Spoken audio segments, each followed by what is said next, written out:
guys. Thank you so much for joining us this week. I think it's been almost a month. It has been really crazy. It's been nutty. Been traveling all over the place. It's just been ridiculous. And, and it's been the strange thing is we've tried to do the live feed every week, and it's been nutty every time. We have not got down the remote live feed. And it's either we lose an adapter, and we're like, oh, one little thing is keeping us from it, or something. So we're going to try to fix that. We're going to work it out so that we can, because we wanted to be really consistent with doing this. The chatting is so much fun, and we have a blast doing it. Jackie is actually taking Jack right now to it's a lock-in. He's being locked up. I told him if he didn't change his ways, this is going to happen. At 8 years old, he's being locked up. Now it's a lock-in at the community center, and it's his first one ever. So he's been so excited. He's just been bouncing off the walls, and he's been so cute. So she's running him over there, but she'll be back in just a little bit. But I'm happy to say my mom has joined me. Hello, everybody. So we're here in the studio together, and she's been cracking me up as usual. But it's been a nutty time, though. We haven't just been traveling so much, and it's going to kick back up again. Let me take my Bluetooth thing off. It's going to kick back up again, and we're going to be going. There's a show going in Illinois right now an art show that I'm in. And it's there to help promote the ADA laws, the American with Disabilities Act that was passed in 1994, and they're going in there to try to strengthen the state laws a little bit, and it's just basic rights for people that have a disability. Before the laws, it was okay to fire somebody if they had a disability. If somebody ended up in a wheelchair, you'd be like, oh, you don't work here anymore. It doesn't matter if you can do the job the same. Isn't that odd? And that didn't happen until 1994, so... there's still some places where it needs a little work. So Illinois is one of them. Well, Illinois, I don't want to say like Illinois is bad. It's just that the people there are doing some work to make it even stronger, to make it better. Oh, that's good. Yeah, so it's really good. So it's getting a lot of positive attention and stuff. So, and their idea was that this summer they're going to be doing a lot of work on that. They thought, well, let's do an art show and try to but you right at the beginning of the summer when it's all starting, and try to get some attention on the ADA, on disability and this sort of stuff. So they said, hey, why don't you do an art show? So I was like, hey, why don't I? Are there going to be other artists there that are? Just one other, Rita Rogan. Rita is amazing. She's actually one of the people that helped write the ADA. That's up there, so it's incredible. She writes a lot of the stuff for him. Have you met her before? No. I've talked to her a lot on the phone and emails and things. And the show, this is actually the show closing, because I've been on the road so much, I haven't been able to go up there yet. But I'm going up for the closing, and I'm going to do a live painting, and we're going to do some workshops and talks and things. And but it's going to be a lot of fun. And it's in Joliet, Illinois. Which makes me think of the Blues Brothers, because one of the Blues Brothers was in Joliet. And maybe that has nothing to do with Illinois. I don't know if they have the prison there or whatever. I just remember the blues guy coming out, and I don't know. Of course, my Swiss cheese brain. See what I mean? My Swiss cream cheese. Oh my goodness. So that's what's going on in here. And but I'm looking so forward to being up there and doing that. It's going to be so cool. And after that, I think, I don't even know. Whenever Jackie comes back, she can tell me where I'm going to be, where we're all going, because I don't have a clue. But we've been all over this summer. He's saying the summer yet. We've been all over here lately. It's been nutty. Well, John, I wanted to ask you if I could about that painting behind you with the dog, yes. and that is so neat. I've not seen it. Oh, thank you. Of course, there's a lot I haven't seen, but me too. Huh? But there's sorry, bad joke. But this is actually a painting that's going to be going into a show in the Geller. Museum. I'm not museum. I'm sorry, gallery. Oh, really? But in San Antonio, they help benefit the Guide Dogs of Texas, and it's going to be a lot of fun. We're going to have 10 brand new paintings. They're all dog oriented, and I have almost 5 done. And tonight is actually a painting that's going to go in the show too, and I wanted to do it tonight. And so I'll work on that a little bit. And it's just sort of a cool, funky. Yeah. Not every painting has to be real serious. You know what strikes me is after you're saying that, it looks like he's driving the truck. Is that what it's supposed to be? I didn't mean for that. He just said he's just waiting for his master to come back. He was guiding the way. But I knew it as soon as I'd finished the painting, and And Jackie walked into the studio and she was looking at it for a second. She's like, Is that dog driving? I was like, no. Oh no, everybody's. You know. And that's. They're so smart. They almost could. Yeah. No. I was thinking about Echo, my guide dog. Whenever Jack leaves the car, she hops in his seat. Like she's always trying to get it one up on the thing, and then if I leave the car, she hops over on my seat, or if she's always trying to get up on the little. Like, ooh, I'm more special. I'm in that person's seat now. Well, didn't you went to career day for Jack's school last? Oh yeah. Yeah, earlier this week. We did. And I was so proud of Jack. It was so cool. Jack. They don't usually let second graders be like I forget what they call them. They have to wear an orange vest, and they guide people around and they do things. But they let Jack do it, so he was the youngest. It's not a hall monitor, but it's some sort of thing. It's like an ambassador. I don't know. No. It's not ambassador. I don't know what it is. Was it for you being there that day? Yeah. It was a temporary one, but he got a name badge he got to keep, and he got to wear the vest. He ended up getting a wooden plaque and a certificate. And but his job though. The school asked me to come and talk for career day, and I've been up to the school a couple other times, and most of the schools around it, but they to do art workshops. But this one was really cool because Jack was there and he was able to help, and it was fun. He would I wanted him to be included. I wanted him to be able to do stuff in it, so that so. I had 3 paintings, and one was a Willie Nelson painting, and one was this bison painting I just did on a morning show in Tulsa last Thursday. Really? I think, yeah, and it was so crazy. I know I'm going off on the subject, but I did this paint. I had an hour segment on the morning show, and real early in the morning, and I thought, well, I'll do a painting in an hour, and I was this is how good I am with time. It took me about a day to do the painting, but so I was only off by 23 hours. Were you in the studio all that time? No, I was like, no, you can't leave until you finish the painting. But I got a good chunk done, but then like the little particulars and stuff. But it was enough. It really was just on there, so that somebody was doing art, and they were just talking about. I was there for the Mayfest festival, and I probably did like 6 interviews maybe with a different reporter, which was fun, and it was great. But I'm sorry, but I digressed. But like Jack, though, his thing was to introduce the painting. So he introduced Willie Nelson, the bison painting, and I have a hot dog and a dog painting. Oh yeah. And of course, Jack, he is such a ham. I don't know where he gets it from. Really? But he'll just go on and talk. No idea where he'll get that from at all. But he was so cute though, because like I talked with every kid in the school, and we had 12-minute groups because they were, we had to get all the kids through, and then Jack just had to say the 3 names of the paintings, and he would, I swear, the first time he did it, and the second time he took like 3 minutes to do it, because there was like bison, Willie Nelson, the 2 dogs painting, but he was like, well, now on this dog painting, it's we're not sure. Could it be the yearning? Could it be the hunger?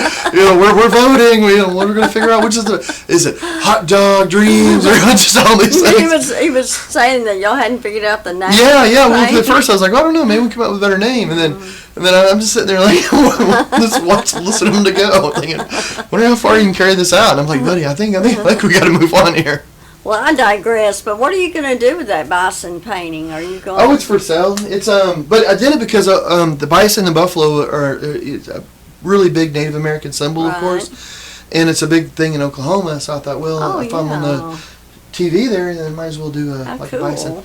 And it was nice, like be able to do so. It was. I don't usually paint like that, and I did another weird one. I'll have to pull out in a little bit to show you guys. But the reason I asked about that career day was that Echo played a big part in that. And we were talking. Oh, she did. Oh, you're so right. You're so right. I'm so glad you're here because I'm scatterbrained. And I should say about chat. Oh God, the blind bleeding the blind.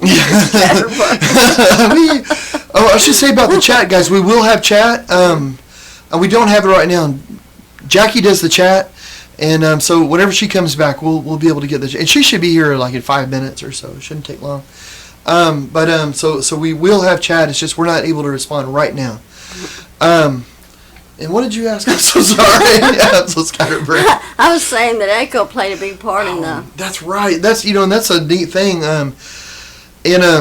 Because I was able to tell the kids, it wasn't just about like the artwork. I told them about like Don Hahn, that producer from Disney, that's done all the different things, and his words of encouragement, and then to the kiddos, and then but about Echo, because I wasn't the only person that worked, and Echo's a working dog, and talked about her and about how many, like, she's been on over 400 plane trips, and I was counting up the miles the other day, and she's been on about as many miles or more than for her to go to the moon and back. It's ridiculous. Good grief. I know. No wonder she's tired all the time. Oh my God. She is, and bless her little heart. But where is she even? Oh, she's asleep. Oh, That's all she does now. I tell She's like, everybody. please don't make me fly anymore. No, I she tell loves to everybody fly. that she's. I forget that she's even here. She's not really. She's like. She's so quiet. Yeah, she's not like a dog, really. Well, I was playing with her earlier, and I think she got a little tired out, so she's probably sleeping. Oh, you know what? No, she's outside. Oh. I let her walk. I need to go let her in a second. She you want likes me to it. go and let her in? Oh, if you don't mind. I forgot. I just let her out a minute ago. Well, I'm glad you said something. Bless her heart. Gosh, I'm sure she enjoyed it. Oh yeah, she likes it out there. She doesn't like it as much as your yard. You actually have grass. I'll be back. Well, thank you. Well, guys, and so again, like this. So this is a little bit of a different show, but we'll get it. I'm gonna get to painting here in a little bit, and I'll wait for Mom to come back from rescuing Echo, but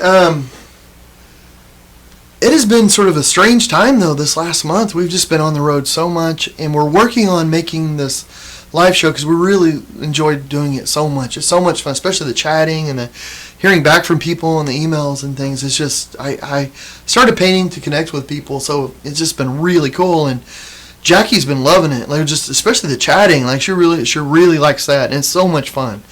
And the ideas that we've been getting are really cool. I've got so many ideas for paintings that I want to get to, that I want to do,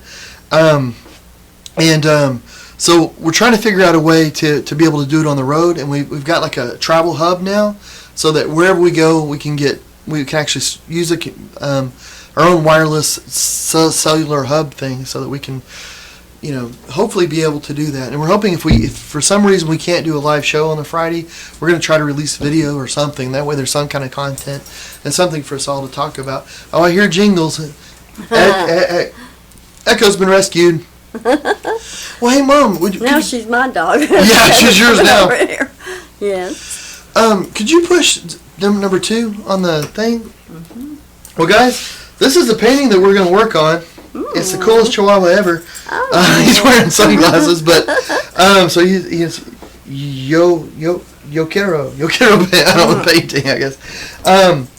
So I already did. I did this about an hour ago, where I was just stretching. I was stretching. Oh my goodness. I was sketching him out a little bit. So it's got this paint. It's a little bit of different texture. The way that I draw, of course, it has to have some sort of texture to it. But this, though, has a very, very minimal kind of texture, because I wasn't planning on this being a hugely thick painting, but more of washes. So I mixed in some different mediums in with it, so that it just feels a little bit different. And it's going to be a little bit of a different painting. Imagine that. The different colors I use. And let me show you. So I got let's see, it's a cad yellow. I'm going to use that. I got a cadmium red. Yeah. So this is going to go in there. That's going to go in there. Cerulean blue is going to go in there. Dioxazine purple. Wow. And the paintbrushes I'm going to use are kind of the same ones you're probably used to seeing me use. They're, trying to find one sec here. I'll find a minute. Just really kind of small paintbrushes, and maybe ones that are a little bit bigger. They're sort of just regular kind of rounds. And I'm also going to be using some other colors, so I'm not going to just stick to that. I'm going to have a pink and an orange and a pink, because why not? It actually makes things a lot brighter. And that's really basically the colors that I'm going to use.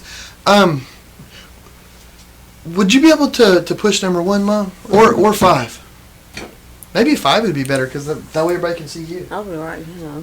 You're like, oh, I don't know about that. Now you tell me. Yeah. Well, so let me get started with this really quick. And I'm going to, actually, let me see. I'm going to put some yellow down.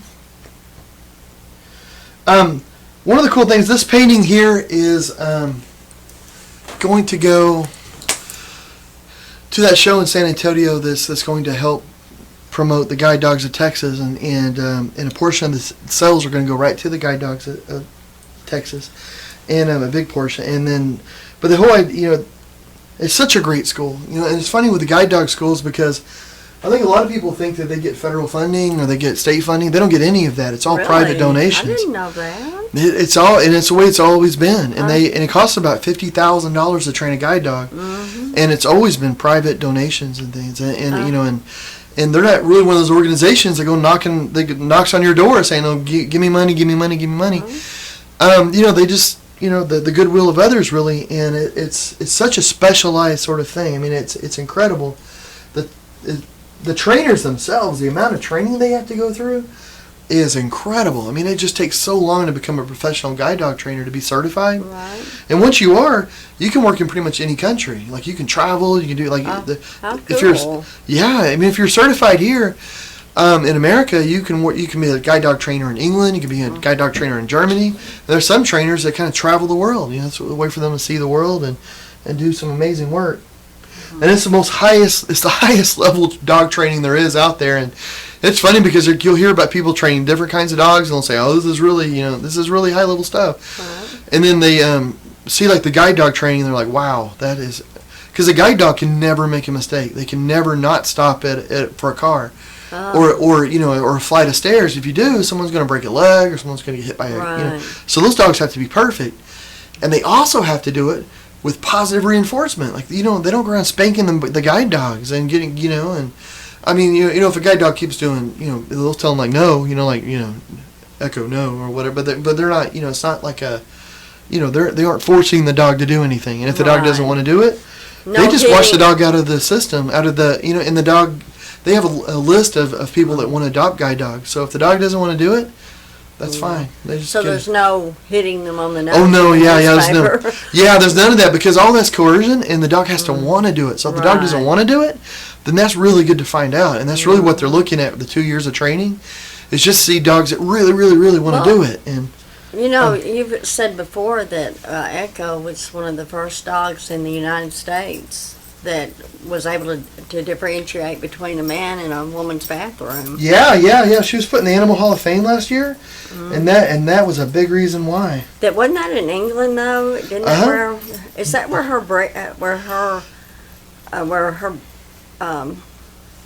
litter, isn't that where it originated? I mean, her pedigree, her lineage is what I'm trying to say. Her thing started in New York with a seeing eye. But the guide dogs in general, though, started in England. You're right, like with Buddy, he was the first guide dog. All right. And then they come over here, and they and things have changed a lot since Buddy. But she comes from a breeding program up in New York or New Jersey, I guess I say. But called the Seeing Eye, which is a really good school. But it's interesting though, because the Guide Dogs of Texas, who are sort of affiliated with them in a way. I mean, they got like their puppies from them, and they would do different training and all this sort of stuff, and so they're really closely tied to them. But the philosophies are really different, because like with the Guide Dogs of Texas has more of an English European kind of philosophy, but with a twist on it. So it definitely has like an American kind of twist, but you end up with these guide dogs that are incredible. So and the European twist, like the English twist, is that the classes are small. Like in a lot of, and I hope I'm not boring anybody with this, but I know a lot of people who go and they look for a guide dog. Right. It's hard to find out, and you don't really know about some of this stuff. Like you don't know about class size until you get there. And some of the bigger schools, I don't want to name names, but the big schools that have tons of money, their class size is maybe 20 people, 25 people in a class with one instructor. But it's just a different way of doing it. Like the Guide Dogs of Texas, your class size is probably going to be 3 people, or 2, or 1, or 5. It caps out at 5. You're not allowed to have more than 5 at the school per instructor. And whenever I trained, it was me and 2 instructors. Wow. And it's just, you get this incredible hands-on sort of thing. And then also with the Guide Dogs of Texas, their idea of how it should be done. The other schools, you're there for 4 weeks, and then you're shipped back off to your home. They're like, good luck, I hope it goes well for you. And but here, the Guide Dogs of Texas, though, you train there for 2 weeks, and you come back to your hometown for 2 weeks. And it's still just the same intensive training, but you're doing it in your own hometown. So you're learning the routes that you would be in. You're going into businesses so that the instructors can tell the businesses, like, oh, guide dogs are allowed everywhere. And, Well, John, what was that training you had before? I never can remember what it was called. it was called Orientation and Mobility Training. Right, OMT. O&M. O&M. Yeah, you got it. Yeah, O&M, Orientation and Mobility, and that's really, it's the same kind of training you do with a guide dog. It's different O&M, but it's it's incredible though. I mean, it took you quite a while to get your guide dog, I know. It did. I had a cane for 7 or 8 years. No. And then but 3 years of that was waiting for a guide dog. So it was after about 4 years, I thought that it'd be good to get a guide dog. And I wonder why it's not funded by the government. Do they not want the government involved in it, or is it? I don't know. It's a good question. But I don't think any of the guide dog schools are. It's just. That doesn't seem, but maybe there would be too many restrictions, or maybe it wouldn't be as good if the government were involved. Maybe so. I don't know. But I don't know. It does make you wonder. It seems like they'd have more money, but I guess they're doing okay, though. Yeah, I mean, Well, John, it would be better. I mean, like if there was a program, it's incredible how much more productive a person can be. Right. So it would make sense for a school to be, to be funded, because suddenly, like I say, with Echo, she's been on over 400 plane trips. She's been all over. It makes it where a person can travel. I mean, not only in your own community, but you can go anywhere you want. I mean, like next week it's just going to be me and her, and we're going to land in Chicago O'Hare, I guess, and. Never been there before, but I have no worries. I don't have an ounce of worry going on because, I have Echo, and she's about to knock that camera over. I think I hear wiggling on the floor. She's such a genius. Everything goes toppling over, like, tilt the world. The place goes up in flames. Yeah. But she'd probably save us. Yeah, you never know. She might say, let it burn, let them burn. She'd probably save you. John, seeing that picture of the bison made me think, I told you I had an idea for you for a series of paintings. Oh, yeah? And it's because the idea was, Jack and I went to see the Jungle Book, and I'm thinking you ought to do a series of paintings that, out of the, in the jungle. Oh, that'd be cool. Yeah. I mean, it was so beautiful, the animation. The animals, their eyes, you could just do a great series. Have you thought of that? Or no, that's a good idea. I know, you can call it the Jungle Book series. Yeah, the Walt Disney Jungle Book series. Don't accept any imitations. Right. Hey, Mom, could you push number 3 on that really quick? Thank you very much. So I just wanted to show really quickly what oh my God! What I was doing. So I'm just adding some color, and what I'm doing is just blocking out his face a little bit. So I'm just adding a little of the cadmium yellow and some titanium white in here, and it doesn't have to be perfect. And that's one of the things too. I think when people get to painting, they think when people get to painting when they're painting, they think it needs to be perfect. It needs to be perfect right away.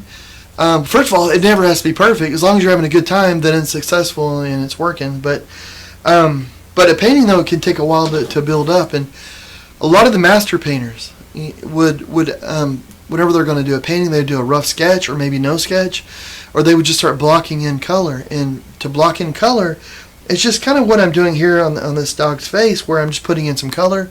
You can actually block in more simply than this. You can just do one color, and do it by tones, or you can do it in grayscale. And I know we did that one week, but so you just make it, the lighter areas, the darker areas. So you're not really having to think about a lot of color. You're just thinking about, I think the sun's going to be coming this way, so it's going to be a little bit lighter. So I'm going to mix a little more white. It's going to be a little darker over here. And then you're going to change all that, and it's going to be covered over with different layers of paint. But it just has a way for you. It's kind of like if you're using clay, and you're starting to build up a face, and you're adding little pieces here, little pieces there. And it doesn't look like a face at first, but after a while, it starts looking more face-like. And it's sort of this way here. So I've got some cadmium red. I'm going to put it up here. And I'm going over the black and stuff, but it doesn't really matter. It's not going to hurt anything. Oh wow! There was I gave a talk somewhere on top of a mountain. I don't know what that's a theme. But like within 6 months, I was on the top of 3 different mountains giving talks. And I'm not sure. It was. I mean, it makes sense at summits, and every one of them was like brilliant. It was so cool. But there was a speaker on one of them, and he's so interesting. He was a storyteller, a historian. And he was telling about these stories about like Lewis and Clark and all these different things. And there's this time. Mark Twain, huh? Yeah, and it was so neat because like the lodge that we were in has a giant fireplace. So he sat by the fire with it crackling, and it was like, "Let me tell you a tale of woe and mystery." Yeah, and it was. I was like, "Oh yes, more, please, give me more."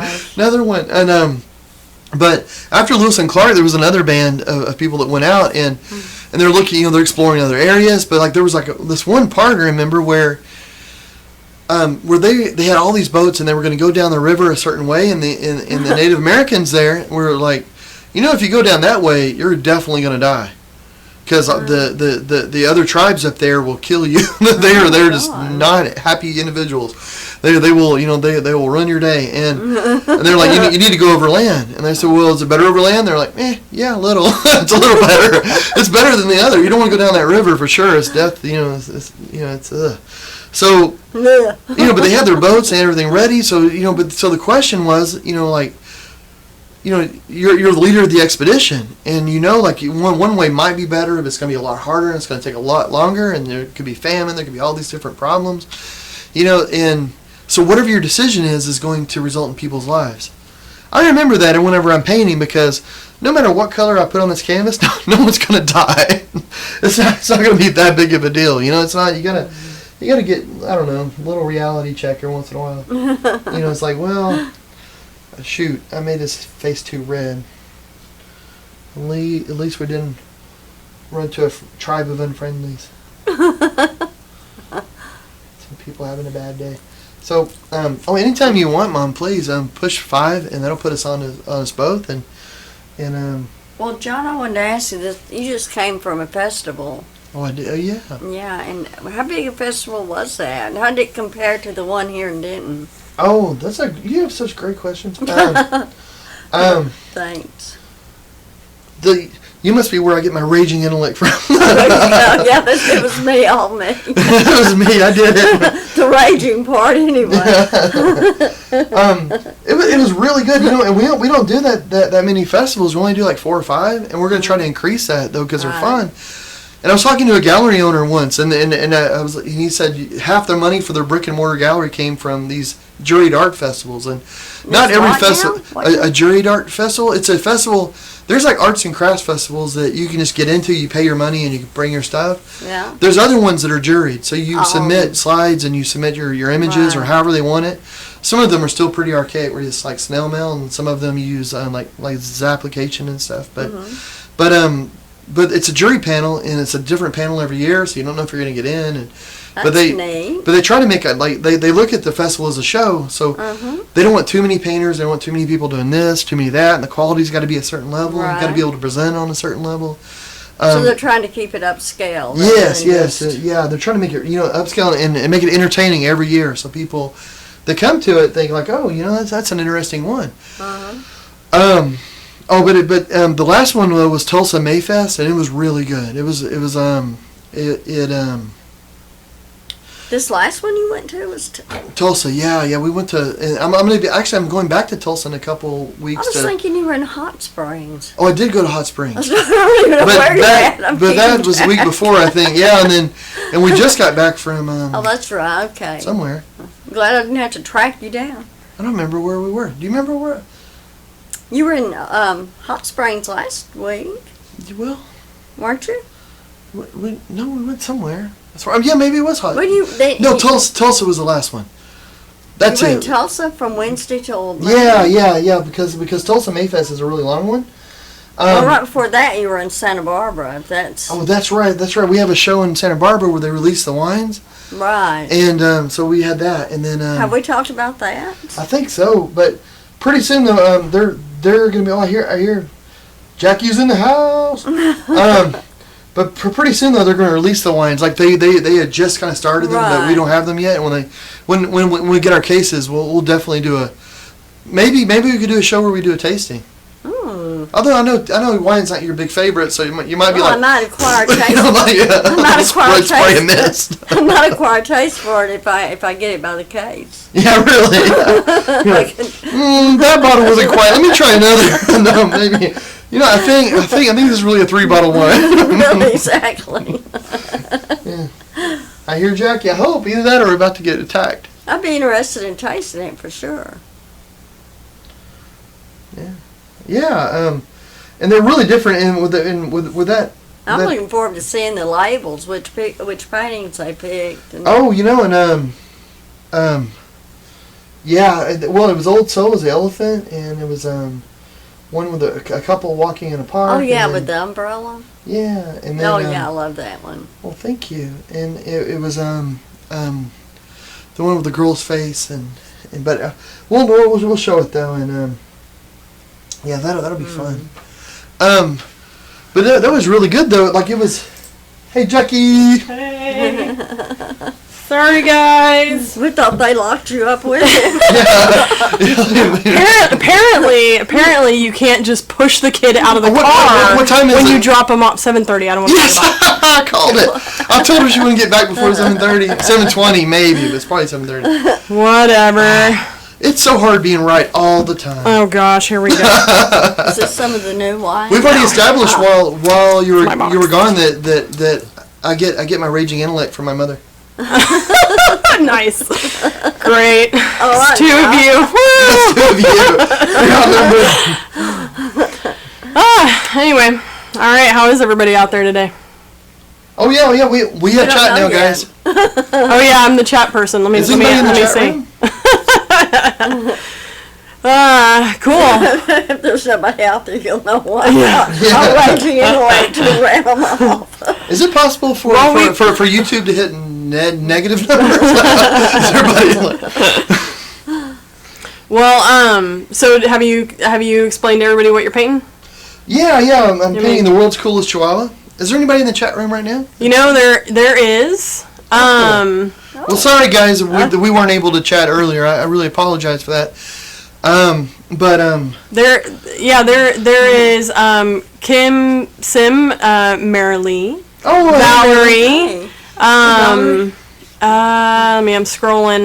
There's people have been chatting. Sue Clark's with us. Josh Robb. And Donna's with us. Hey, Donna. I'm sure there's more that are. I'm sure there's more that. Who was it? Sue put she misses Unc, which is Uncle Joe. Oh. He's always good for laughs. Yeah. In the Gulf. Right? Yeah. He's in the Gulf right now, so he's probably not laughing too hard. I emailed him today. Bless his heart. He misses being here too. Oh, he's a funny guy. I'm hoping we'll get a chance to see. I'm not sure about Marilee, and I know it's so hard to get the family together, but I'm hoping on Sunday will I get to see Donna, do you think? Mm-hmm. Oh, Donna, yeah. Oh, that's brilliant. Oh, I haven't seen Donna in so long. Zoe's her granddaughter. Oh, I know. But I wasn't sure if, sometimes it's just, you never know what schedules are like or what people are, so it's, but, cool. I was hoping so, but We're looking forward to it. Yeah, that's going to be fun. Oh, it's, do you want to say what was happening on Sunday? We're going to get together. The family's getting together. Zoe is graduating, Kimberly's oldest daughter, Donna's daughter. Yeah, they're going to have a mimosa bar. It's on. It's my kind of family. Yeah, we got the best family. And bring your swimsuits. Oh, nice. Oh. How big of a mimosa bar is it? You gotta bring a swimsuit. Gosh, it's a belly up to the bar type of thing. Ooh, the bubbles. They feel so tingly. Look out for the orange slices. My goodness. Well, that's awesome. Yeah, and it's great. And she's going to be going to UNT, our alma mater, and I have to give, which is awesome. And if she ever needs any help, I hope she asks us, because we're only 5 minutes away and literally can walk there. And Donna was saying Kimberly was hoping y'all would be able to, y'all both went to UNT, you'd be able to give her some pointers, and she said she was hoping to babysit Jack. Oh, wow. And I know all the best ramen noodle packages to buy, so sweet. And it really is a good school though. So like if Donna was wondering, like it's such a good school, and if it wasn't for UNT, I wouldn't be painting now, and my life would be completely different because of the personal attention that they gave. And I mean, of course, you never know what it's all about. The particular teacher, a particular administrator, or whatever. But I know I ran into a bunch of really good ones up there, and we can walk to the school from here. And Jackie worked. She was a director in the journalism department for 17 years, so she knows a peep or two. Yeah. In fact, though, you may not want to mention her name up there. She may be they may be like, oh, you know Jackie, okay? Let's get this girl out of here. Yeah, I was there for years and years and years. So it's funny now. I'll go back and I can't. I mean, I just went up there to have lunch with an old coworker, and like there were multiple like just people among UNT that I ran into that were like, hey, I couldn't get out of there without it. You know, saying hi to everybody, but, you know. You're a social cool. butterfly, it's true. It's cool. Oh, someone's son just graduated. Valerie's younger son just graduated Northern Arizona University. Did you really? On May 13th. Congrats. Well, congratulations. to him. How great is that? Oh. And Josh wants to know how long the car painting took. The dog yeah, painting. that'd be cool. It took longer than I thought it would, because I kept leaving town. So I kept working on it, and they're like, I'm so excited about gotta go. And then, but I think all in all, it probably took, gosh, it's such a hard thing to say because I usually have 7 to 10 paintings going at one time. Like I have stacks of canvases around here and drifts of stuff that I'm working on, but I want to say altogether it probably took 3 days maybe more. It's really hard to tell because I had to leave. I kept having to leave. Yeah, and you'll go in and mess with them days after the fact, even when you think they're done. So. Yeah. You know, I'll call a painting done, and then I'll sign it and everything, and then like I'm tapping my foot, and 3 hours later I'm back on it again. And but there's some paintings though that go really quick. Like I have a giant David Bowie that I thought would take a week to do, and that thing took maybe a day. Yeah, that was done like quick. It was boom, like an evening, and that night worked really late. The next day I just polished it up a little bit, and it was done. And there's some small paintings where, holy moly! Like I have a painting of a dog and a dog and a girl holding hands underneath a tree with the sunset. You think, well, paint a tree and a dog and a girl, and you're done. You know, a dog and a girl holding hands. Well, they're sort of like they're like shaking hands. You know, it's like you know, like if you give me 5, you know, and the dog puts your paw in the hand. Oh. Sort of a silhouette against the sunset. That thing I've started it 3 times. Because I don't know what the deal is, but yeah, that painting's been kind of crazy. Oh, it's going to be awesome. Crazy. I'm sure it'll be fantastic. But it's going to be a really cool painting, I think. But it's sort of the idea where, like, you know, I don't know. I got this whole story in my head about this dog and this girl, and it's a very Thelma and Louise sort of story I've got where they're off to conquer the world and they're the best friends, and it's just a silhouette. I don't know. I'm nuts up in here, but so did you tell everybody about like why you're painting these dogs? Yeah, but the guide dogs of Texas, and you betcha. And we were just talking about the festival y'all were in last week. Ah, I was trying to remember where y'all were. Tulsa. Yeah, Tulsa. Yeah. So but you know what? But you know, I think of the Tulsa was really good, and Debbie Raskin is incredible. Yeah, they organized that festival really, really well. Yeah. And is she the director or the? I don't know her exact title, but she's the head cheese of sorts. Yeah. Debbie's like run it for like 25 years, 26 years, and that thing's been around like 30, 32. And Lisa, her right hand person, has been there for 17 years. 16, 17. Yeah, I think so. But yeah, I mean, like it's incredible. It's funny when you start working the festival circuit. Festival circuit. You can tell quickly like who knows what they're doing. Yeah, who knows what they're doing. You know, who runs a smooth ship, and you know, I mean, some of them, like there's artist amenities where you actually get coffee in the morning, like at the headquarters, or bananas or whatever. They had donuts there 2 days. Bananas. Yeah, but you know, fruit and stuff like that, and then they'll have booth sitters or free sandwiches. They'll come around and give the artists lunch. Station. Yeah, and they're great. They have all that, and but then there's some festivals you work that are like, whoa, what's going on here? It's like you're left out, and load in and load out on festivals is a big deal. So the Tulsa one is super smooth. Deep Ellum is super smooth. You know, and the only one that we run into was the Bayou in Houston that was Yeah. not the downtown one, but the other one. That one was. I was was asking nuts. him how this one compared to the one here in Denton. Denton, do you have to apply for it too? You- Oh Is it a yeah, jury? yeah, you Yeah. sure do. Every show we do is a Right. juried show, and but also a lot of the shows we do, like at least 3 of the shows are also music venues, which I know some artists don't like them, but we love them because Oh yeah. because they're playing live music along with the art, Oh and yeah, how cool. I don't know, it gives you something to do, and I think it would draw more people in. yeah. Yeah. And most of my paintings are music paintings, so. Mm-hmm. So we're getting, I want to talk to people that really like music and different things. And I think, what was the thing about the Jeff Bridges thing? Oh, Jeff Bridges is doing building a website that celebrates unique artists that he Really? digs. Yeah, and his assistant emailed John and asked if that was cool if John was one of the artists. So I guess he Oh, gets featured on. nice. Yeah, it's pretty cool. Yeah, that'd be neat. Yeah, it'd be fun. So you be meeting him again, or? I hope so one day, but not really. I mean, Yeah, it's. I mean, he's got people that have people. Right. You know. But he's such an nice guy, and it's so cool though for him to You have even to think invite of you, it. isn't it though? And so but he was such a personal guy, but it's really kind of cool to know that 'cause he was so personable, and he was such a neat guy, and so just like a regular sort of person. It's kind of Right. neat to think that like maybe 2 months later, 3 months later, he says, "Hey, I'm putting together an art thing, and I want you to be in a part of it." He's an artist also, isn't he? Yeah, he sure is. What kind of paintings does he do? What kind of?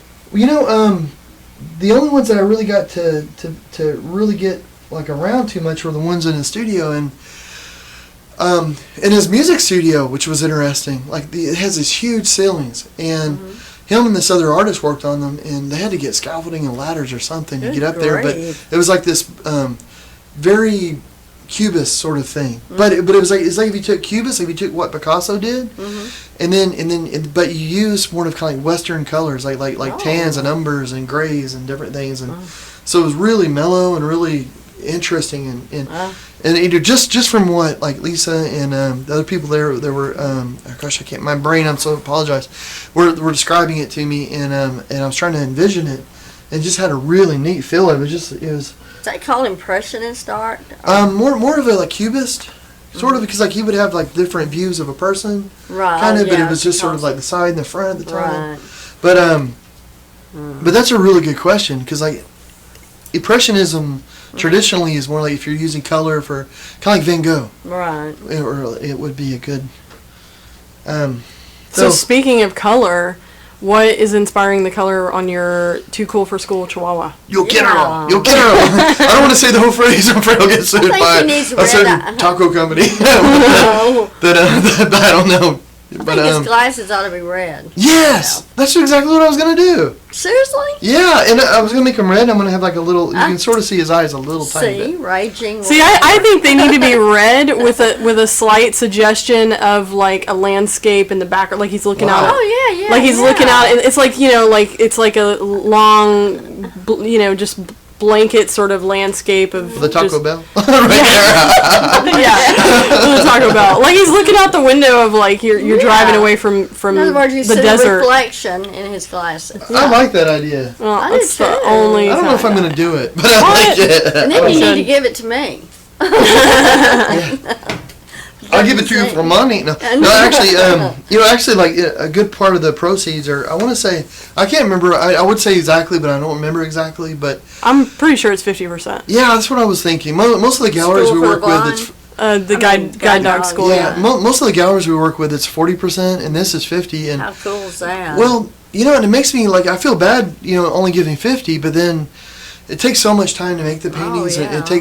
it takes so much effort to get them all the way down. It takes so much money to do it that Well, and that's if we don't cover yeah. our costs, and if we don't do that, then we can't keep doing it, and we. Yeah, and that's standard. I mean, that's pretty. I know. It's just that it's something I feel really strongly about, and Well, but we work with so many different profits and charities, and they're all good. But 50% is a pretty big deal, I think. it's more than we usually give in a gallery. Oh yeah. So Kim Sim said the painted desert in his glasses. Bam! Oh, Another bam. vote for me. Well, you guys can bounce up. No, that's a good idea. That could be a really good idea, guys. I do have a vision. Okay. I do have an idea, but I really like that. The desert would be really cool. Well, the only issue is that you've got to make it. I mean, his head is crooked, so the landscape's going to have to be straight across. It can't be crooked in his glasses. That would be weird. Yeah, I don't know if I like that. Yeah, it can't be crooked. Yeah, it can't follow his sunglasses. That's weird. Yeah, it'd have to be like that. They can black them out and do it. Yeah. Scratch the whole painting. Let's just move on. This is hard. Don't give up. Josh chimed in and asked what next week's painting would be. You think that would be another dog? He's already scratched. Well, this one's obviously not going to pan out, so let's move on. What are you going to do next? I like what you think. You don't cry over spilled milk or spilled paint. You just keep moving on, buddy. That's awesome. No, I'm not sure, and we're hoping next week on Friday. I know I'm going to be in Illinois. Illinois. Yeah. Not Illinois. It's like I hear in Illinois. You're going to be in Joliet, Illinois. Yeah. Oh, I hope I run into a Blues Brother. That would be so cool. Dan Aykroyd. That would be awesome. Although every time I'm in Santa Barbara, I'm always looking for the psych offices and I never can find it. Yeah. If anybody knows the reference, probably because they're in Canada. Yeah, that's probably. Yeah, I didn't even look. That's probably it. Oh, oops. So I'm not sure exactly because we're hoping to do a live one next week, but we're not sure because I know I'm going to be there and I'm not. Jackie's going to be here. I'm going to be up there with Echo, and so that's going to be a really good test. Like, I'm not sure if I'm doing something Friday night. I know I am all day Saturday, doing different talks and stuff, and then I'm doing a live painting that night. So if you know anybody in the area that would like to come out for it, it'd be really cool, and it's all for a good cause to help support the ADA and stuff. And I know that sounds really boring, but it won't be. And the performer, we have a live performer that night, who's a jazz guitarist guy. He sounds amazing. He just sounds really, really cool. And I'm not just saying that. It's gonna. I'm gonna do a live painting where I'm painting the colors of the music he's playing. So I don't know. I mean, we're definitely gonna do something on Friday. If nothing else, we'll make a video and release it then, or we may try to do a live show where we're showing a bunch of videos, or I may be able to do a live show up there and one of the Skypes in. So maybe Jackie Skypes in, or for comments. Yeah, I think because John and I were talking about this morning, like because I know when we initially embarked on this, we were like, no matter what, we're gonna do a live show. This is gonna be the thing, and it just turned in. I mean, it was the ones where we're in the studio. This is fun and normal, but the ones at the festivals get kind of crazy, and there's a million balls to juggle, and it just gets nuts. In Santa Barbara, like everybody that was there was paying like $50 a ticket or something to even be there. And you feel like if people are paying money or a ticket to meet you, you should probably be. I don't know, like talking to them or something. So like, excuse me, like pardon me, I've got to go over here for.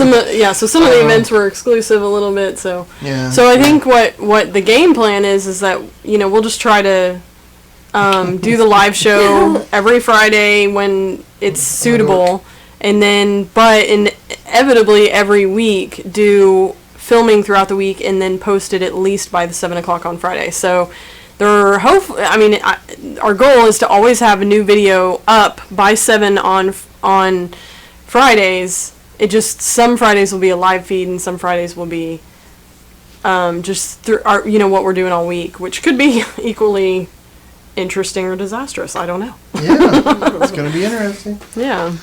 Yeah, so we'll definitely, but yeah, from now on, we don't want any more just blank time, because it's just, I don't know. So the festivals were just kind of nutty, and I don't know how many people out there really enjoyed watching people come in and out of the tent. Yeah, if you did like that, let us know, because we can do that, but we felt like we were boring everybody, and we thought, until we can do like an actual show again, let's wait, and then.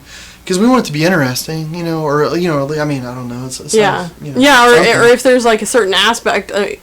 I know for me, if I'm an artist and I'm interested in that sort of thing, I might be like, well, what is the festival lifestyle like? Show a video of this instead of in and out. Like John and I had talked about showing a video of setting up the tent. That's what I think would be interesting. Yeah, so. Yeah, I did it. And I used a GoPro, and it was like 4K or something on it, and it freaked my computer out. I don't know, again, I'd have to convert it or something, but my computer goes, too many images or something. So, So we'll see. So I'll try to get that, and yeah, it'll be interesting. Yeah. So But yeah, we definitely want to. We're gonna make it better. All this is a learning curve, for us, and we sure appreciate the patience and the ideas because, we're doing this because it's fun, and we just like to hang out with artists and people that are interested in art and people that like to chat and. Well, and I know, like, because we've been on the road so much lately that there's a couple people out there still waiting for their print. Sorry.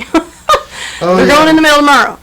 So, I just, thanks for your patience. Bear with us. Stuff is going out in the mail and all that fun jazz. So we're just now catching our breath from being on the road for like 3 weeks, it feels like. Yeah, and that was even longer, I guess. Yeah. I don't know. Good times. Party. But and I feel bad for the commission, people that have commissions, and I apologize. And one of the things, though, I want to say is like these shows, the reason we're doing so many and all is because almost every show we do, almost every thing, they have workshops and things attached to it. So if sort of my MO, I guess, if a place will bring me in to do a show, then I usually try to do as many workshops and things as I can in that area. So like whenever we went to Hot Springs, we were doing some things with the Art Council there, which are just incredible. Hot Springs has the coolest art community. It's just so neat, and the people that run it are just amazing. And but I mean, a lot of the stuff we did up there though was just sort of we did some workshops with some different special needs groups. We did a thing with just a lot of different things. We did a lot of different workshops with children and different schools and stuff. And all that is just sort of there because you're up there anyway, and so it makes it where you can do that kind of thing. The only bad thing is that it takes me out of the studio when I'm supposed to be painting. But I think most people that are kind enough to commission a painting from me, and they understand and they're willing to wait, and they know if it means I'm going to wait an extra week or 2 weeks or a month to get the painting because you're going to go talk to children's groups and all this on a trip, they're usually okay with it, I think. But usually, usually, and and if they're not, I mean, I understand completely, and sometimes people can't be, and I understand that, and it makes me feel bad because I don't agree, to try to do a commission if I'm not really interested in it, and I really think it's a cool idea, and I'm excited about it, but. Then I... So, I think you should talk about what is on your wrist that everybody can see on the camera. Oh! my bling bling? Your bling bling. Well, it's a bracelet.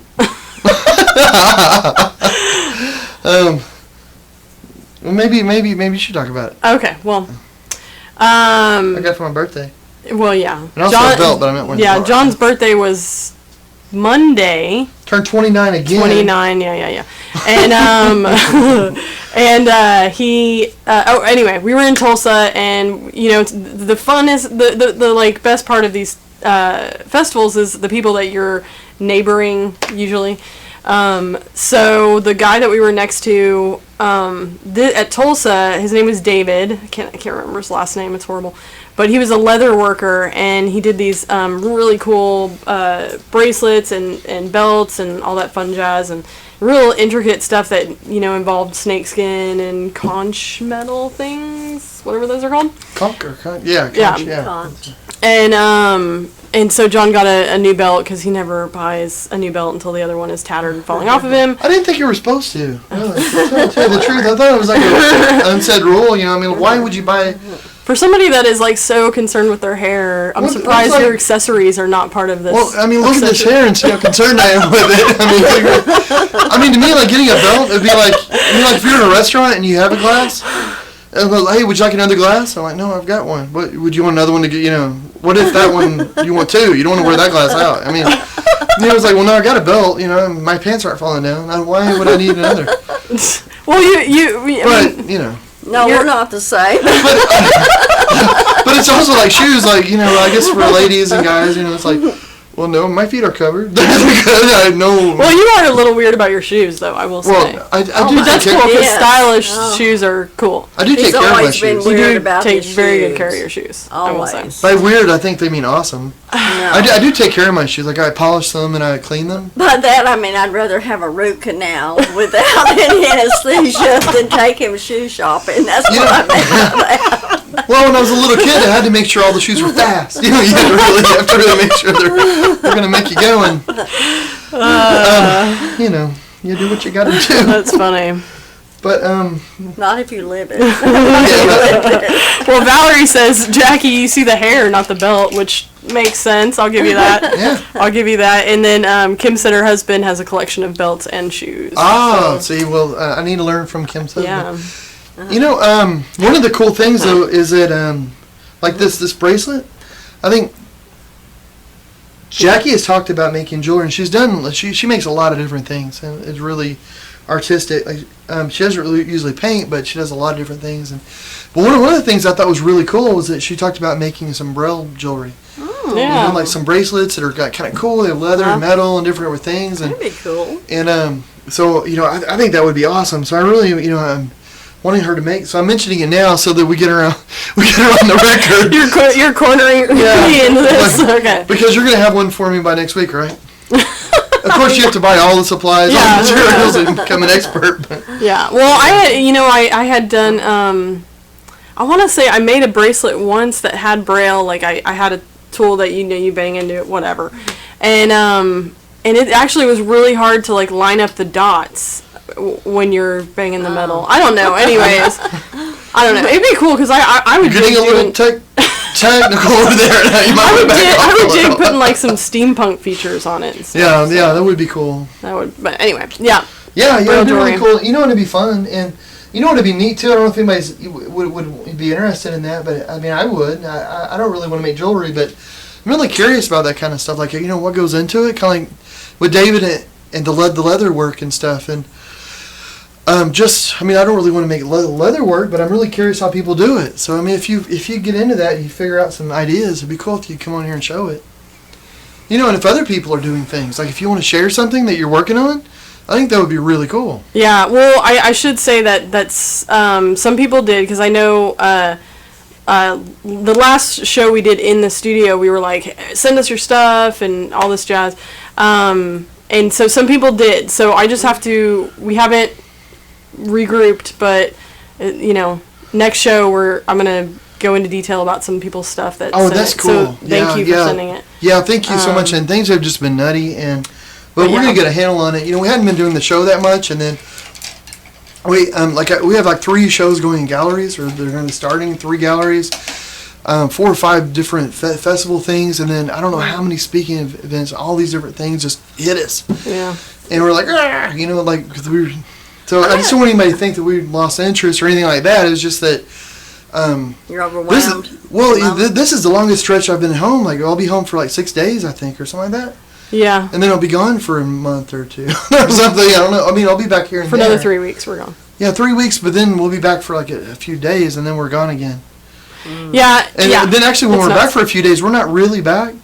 We're in Dallas, and then we're in San Antonio, and then we're back in Dallas, and then we're back in Colorado. Yeah, we're literally going to be in Colorado for 5 weeks straight, and we're flying in for something here in Dallas, which is weird to me, but.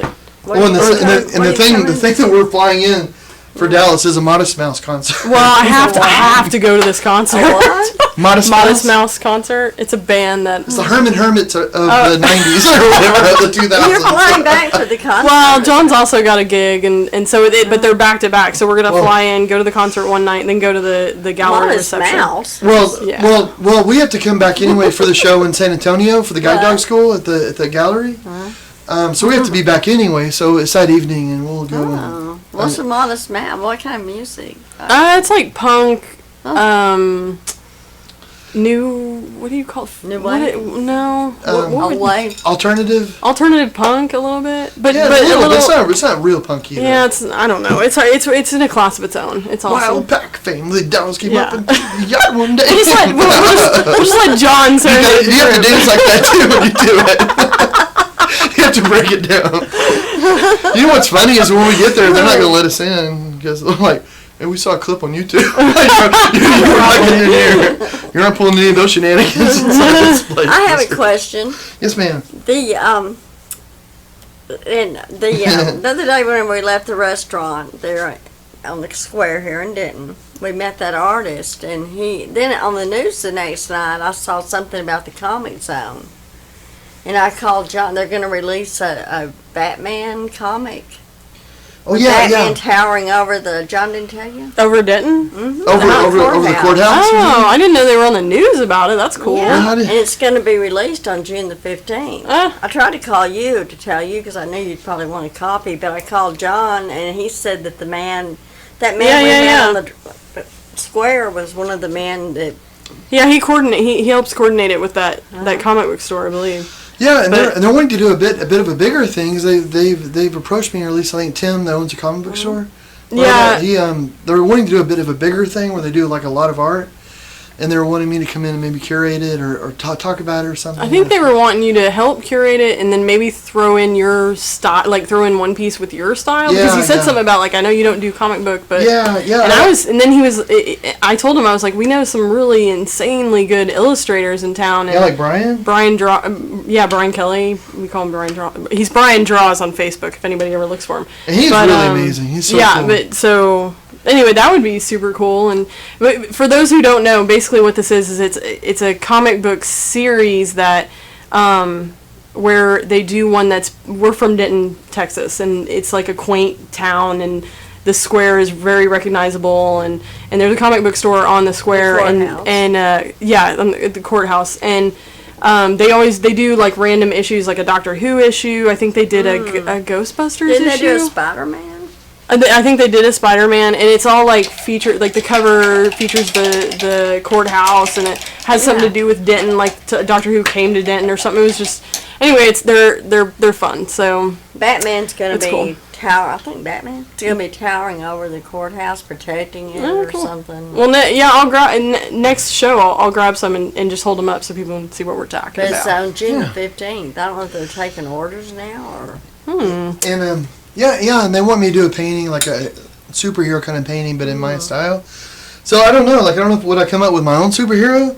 Would I risk being sued by Marvel or something? But you wouldn't be able to sell it on your site, probably. Yeah. I mean, if you did, Put a cape on that dog and call it a day. So I see that you've added some blue. I love it. Thank you. So what are you going to do the background? I'm not sure.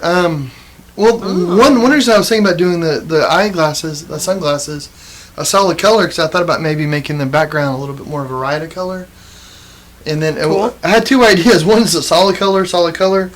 His face and all is going to be kind of a riot of color. So I was thinking, I want to kind of doing music in his face, but more maybe making the background more of a solid color, and then his eyes solid color, because there's going to be so much color in his face and everything that I don't want to make it too busy.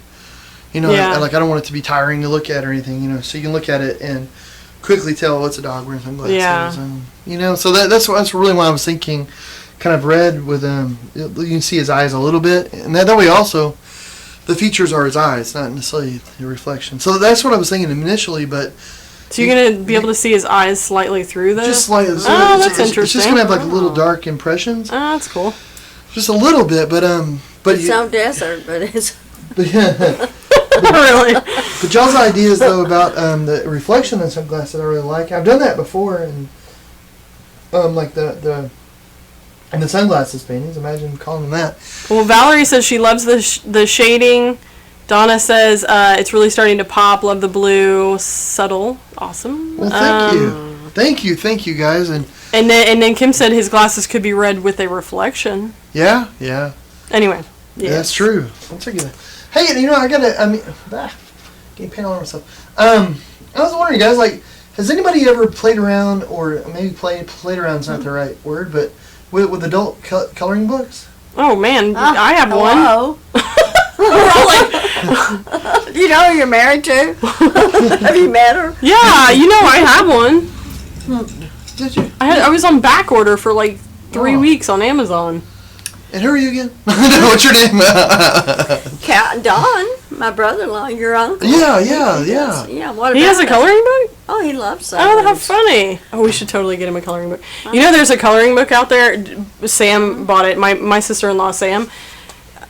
All it is this entire coloring book, and I'm sure some of you out there have seen it, but it's all curse words. But Oh, good grief. But they're like floral and beautifully Oh my intermixed. gosh. Where can you get I know. that? I know, it's right up your alley. It is. And Sam has that? I'm sure. I know, really. Yeah, she colored one of the pages in and Facebooked me, and I was like, well, I don't know What how to was take the one you this. got? She must blush while she's coloring. Sorry. Which one Oh, did you I got a get? Doctor Who one. That's cool. So much better than curse words. Well, I mean, I can't color that with Jack exactly, so I'm like, you can't look at my coloring book, kid. Yeah. My coloring book's private. We won't be able to look at mine either, so I can't get it. Well, He knows not to say what I say, though. So, Well, the reason I was asking was because I was thinking like an image like this, which is very much a black and white sort of drawing. I mean, we could take a picture of it and we can take all the color out, and I mean, like if that's a good idea. I mean, we can make like a coloring book, and it could be free for everybody that's on the live feed or whatever. Ah, I cool. don't know if we'd ever charge anything for it, but I mean, for people on the live feed, Yeah, that's a great idea. because we could just make it a downloadable thing and put the link. But Yeah, that's a great I don't know if idea. anybody would want to do anything like that, or Oh, and they could paint while they watch? yeah, paint or color it or do whatever they want. It'd be interesting to see because, let's say if I didn't want to have a reflection, and other people did, They could do their own. they could do their own thing. Well, it's funny. Donna says, yeah, she's got a bunch. Josh has a bunch, but he, what is he? Heavens, yes. He only 15. It's a stress reliever. Donna and I sit down together and do them for hours. Oh, nice. Marilee has many adult coloring books and pencils, thanks to Sherry. Well, that's neat. And Valerie said she'd like to collect those. I've got cool. a comment. Callie can't get on the live chat for some reason. She said to be sure and tell you that she didn't know you had so many good moves, John. Oh, thank you. She says you hadn't had such a good laugh in a long time. Well, Callie, this is for you. Okay. Yeah, I don't want to break anything. I don't want to break it up. I'm going to settle it down. Break it down. Well, I would collect those, Valerie said. I'm sure. Yeah. Okay. I love that. I think the adult coloring books are awesome, and yeah, it'd be fun, wouldn't it? yeah, I have the Doctor Who one that I have. I use watercolor pencils, and so I'll color mine. I literally am just now finishing one page because I'll color it and blend it with water. And I'm a dork. I mean, I have a million Well, you ought to show it. Show different your things. Yeah. Yeah, I should. Let's get down. Oh, what time is it? It's 8:09. Well, I'm wondering, we haven't done a news technique of the week or giveaway. Oh my goodness. Well, do you want to do? We'll pick one. Let's do it. What do you think, Mom? Do you want to do the question of the day, or do you want to do technique of the week or art news? Is Jack on technique of the week? He is. He is. I want to hear it. Okay. I should have known. Yeah. Okay. Are you ready? You bet. Oh, neat. Technique of the week.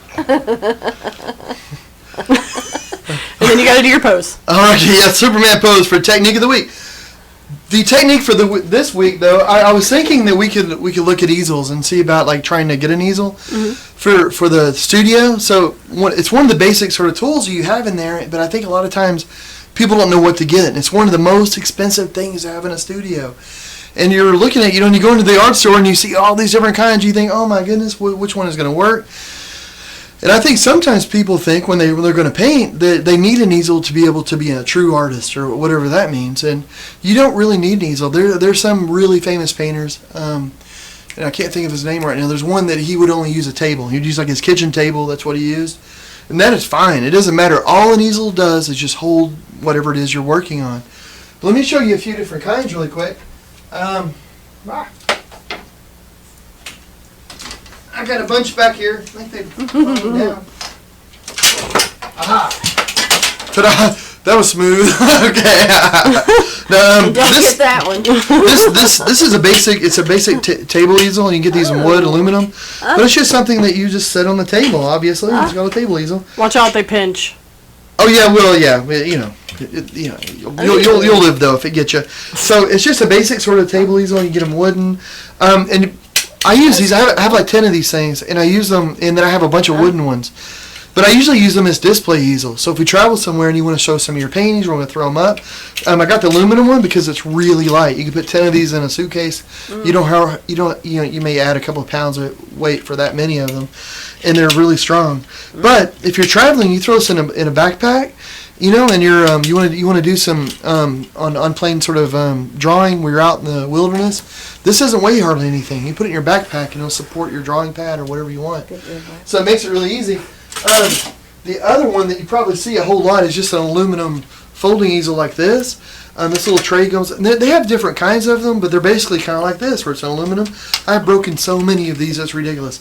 But they're not necessarily that fragile. It's just I'm not necessarily that easy on things, apparently.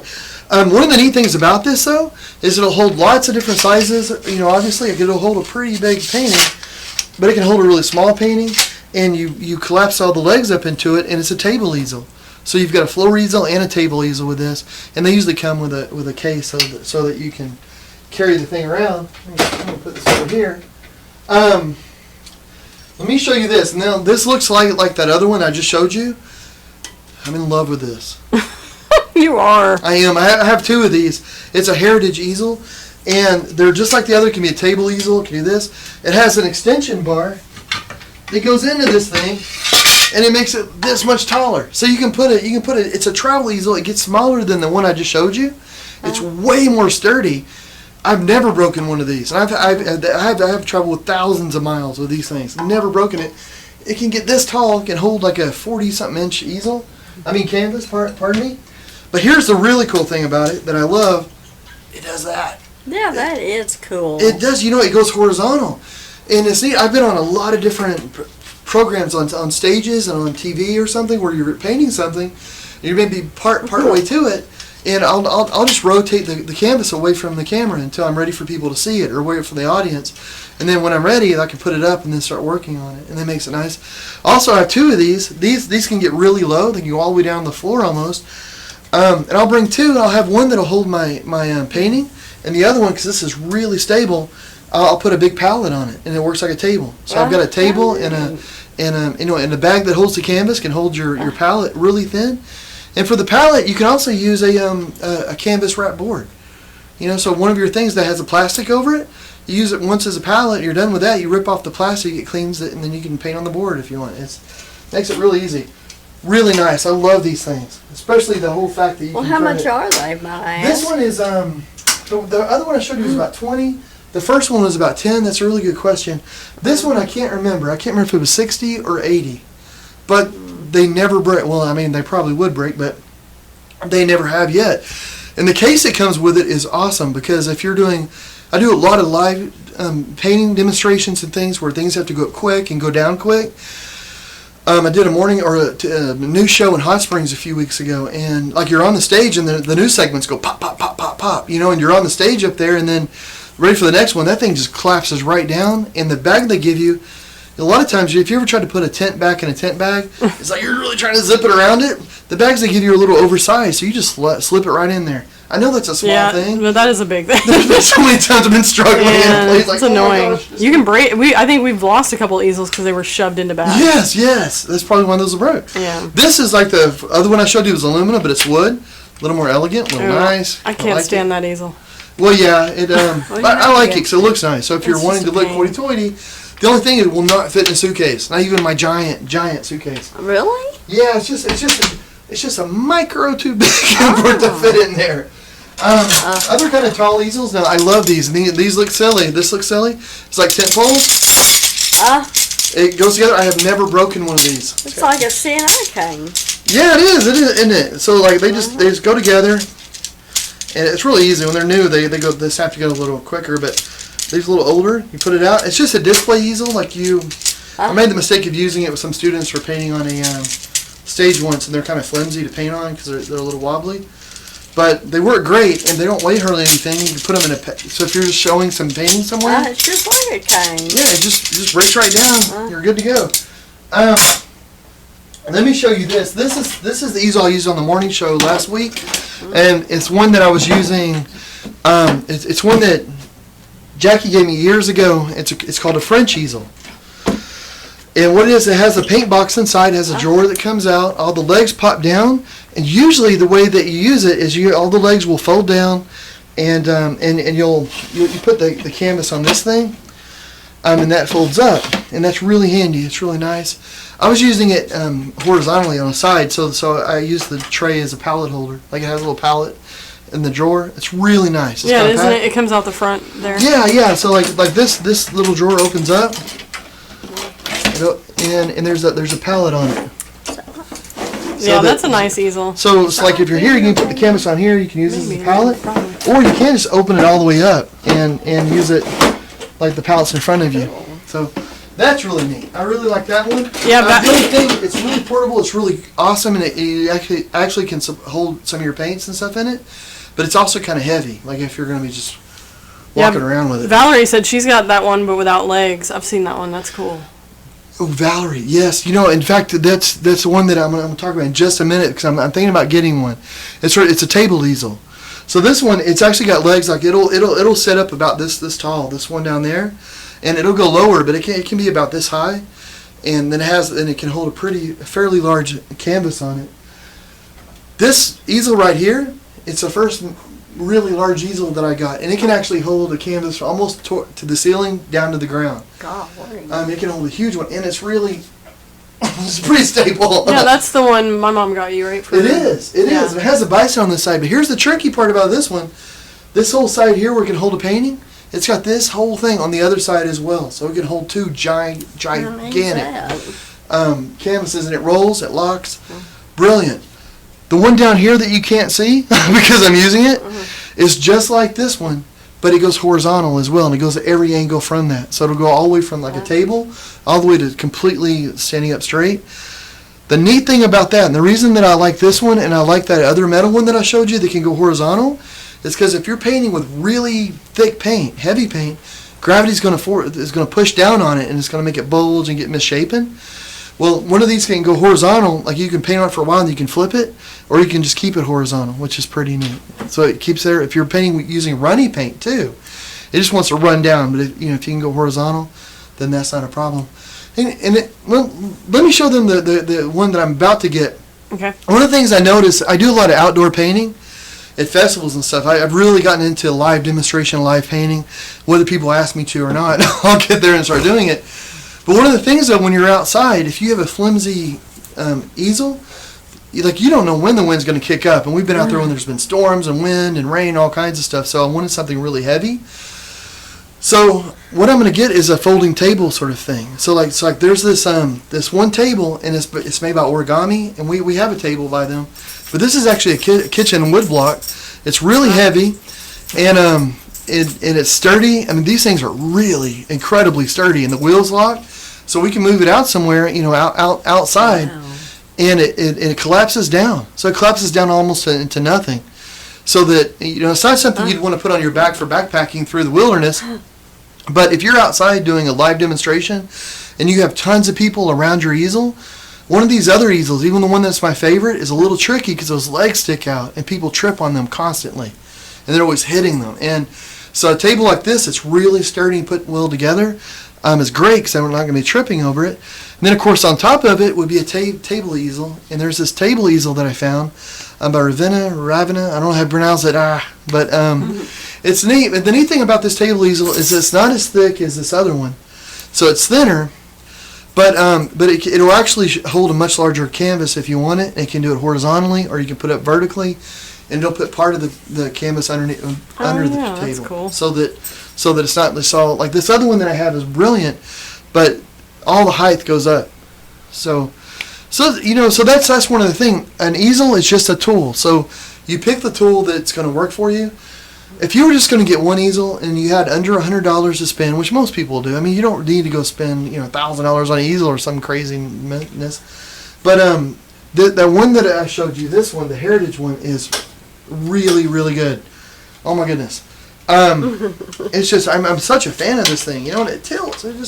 Which is really kind of neat. I mean, a lot of times, one of the things about the other easels is that they're attached to the legs. So if you want to move it, the canvas is attached to the legs, so you can't do anything with it. This thing just folds right up. It's just so neat. Anyway, that's probably more than you ever wanted to know about easels. But if you're looking into getting one, I hope that helped a little bit. Anyway, How many easels do you think you have? That's ridiculous. Anyway, let's just move on from there. We don't need to go into my easel closet. And more belt. I don't know. I have a number of them, but I also have a lot of little tiny easels. Yeah, Valerie said that was the one that she had, the one you just showed. Oh, she suggests it. She likes it a lot. She loves it. It's neat, and it's great for a table easel. Like if you want something low, like I've used it when we're camping, because it can go down low for a camp chair. I've used it when I was at a festival, up on a high like. You use it for a camp chair? Well, no, but if I'm in a camp chair. And that It first is little one versatile. that I showed that has there was like the tabletop aluminum. I laid it somewhere. You see these a lot. You see this type a lot. You see these a lot in the sip and draw sort of classes, where you got a bunch of people and they're all they're there, at the long tables, and so any of these work. I mean, that's the cheapest. This is the cheapest easel that I have, and it's a great easel. I mean, it works great. It holds a 16 by 20 really well. So there. That's easels for the week, guys. Technique of the week. Am I going to do something? No, you're good. Cool.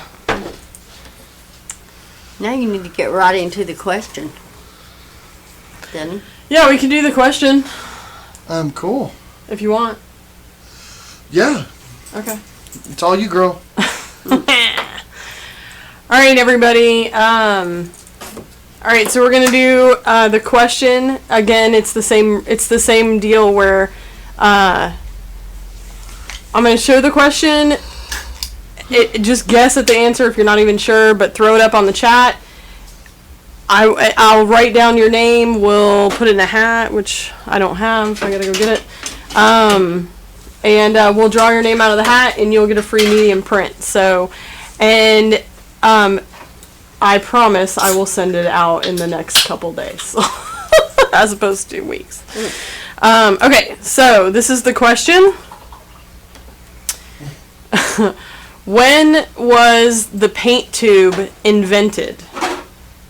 A, 1841, B, 1875, C, 1914, D, 1932. So again, when was the paint tube invented? A, 1841, B, 1875, C, 1914. And by the paint tube, it's just it's like you can buy oil paints, and they come in that, and those tubes with little caps on it. There was a time when that didn't exist. Oh, really? Yeah. Before, we'll find out. Yeah, I know there's probably a story attached to this that you've got. Oh, there's always stories. There's always stories. Science, history, learning. So I'm working on my Chihuahua. Yeah. So I'm going to leave it up just a little bit longer. Be sure and write in what you think it is. And of course, like Jackie said, the prize is a medium print. The medium print is 11 by 14 matted print. Means that the mat is 11 inches by 14 inches, and then it has like a 2 or 3 inch mat. It looks really nice. You pop it right into a frame, and it's a standard size, so you can get a frame anywhere and pop it in it, and it is good to go. Gosh. All right, one last time. When was the paint tube invented? A, 1841, B, 1875, C, 1914, D, 1932. Okay, Yeah. let's add another little game to this. Well, oh gosh. Before you give the answer, but after you've written them all down, I want to hear what you guys think. Unless you've already seen the answer, haven't you? I have, yeah. Did you know what it was before you saw it? No. At least you're honest. I haven't seen it. What about it? Well, you don't. Well, What did you? I mean, after everybody's guess and stuff, I'm right, curious. so- What is your guess? My guess? Uh-huh. Right now? yeah. If you want, you don't have to. 1914. 1914. Okay, that's your Does that guess. mean I win? I don't know. We will have to see. Okay, so everybody that All these are correct. yes, everybody that has answered so far at this point has gotten it correct. Oh, God. Oh, really? I mean, no. I'm sorry. Let me clarify. I'm about to say, wow. Everybody, okay. Right now, if you've put the right answer in the chat, I have gathered your name. Okay. Is this the last call? This is it. Last call for the correct answer. You know, I have to say, we're not the sharpest crowd, so you could just go and put every answer, and we might not notice. The chat we're just does. going out looking for the letters, like, oh, there it is. Yeah, I have to be honest. The chat goes by a little quick sometimes, so I'm like, okay. Little tip all right. for future game. All right, so here is the answer. A. 1841. When was the paint tube invented? 1841. 1840. I was only You learn- right. I am gonna guess. That it has something to do with Van Gogh. Well, it's the reason why Van Gogh painted the way he did was because of the paint tube. But before that, if an artist wanted to buy paints, you'd have to get these little,